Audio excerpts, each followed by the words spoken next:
Ayni vaqtda xorijiy davlatlarda tashkil etiladigan stazitur doirasida O'zbekistondan 30 ga yaqin ekspertchi Xitoy davlati tajribasini o'rganmoqda. Tashrif davomida delegatsiya Guanxi qishloq xo'jaligi akademiyasining Nanning shahrida joylashgan uzum yetishtirish bazasida bo'ldi.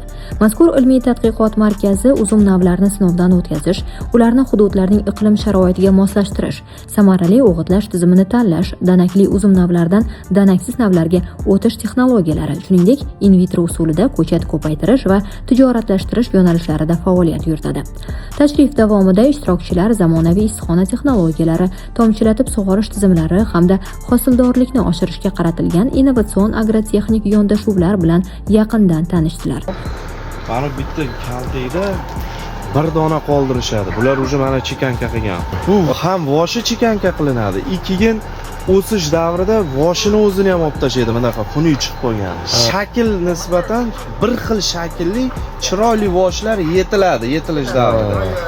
Уже tovarni vid bor, bemalol zo'r narxlarda sotiladi.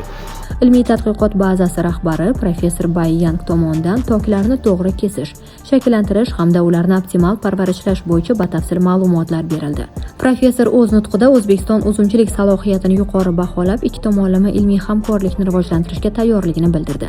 Tashrif yakunlari bo'yicha hamkorlikni kengaytirish, yangi uzum navlarini yaratish, eksportbop mahsulotlar yetishtirish hamda zamonaviy texnologiyalarni O'zbekistonga transfer qilish yuzasidan dastlabki kelishuvlarga erishildi.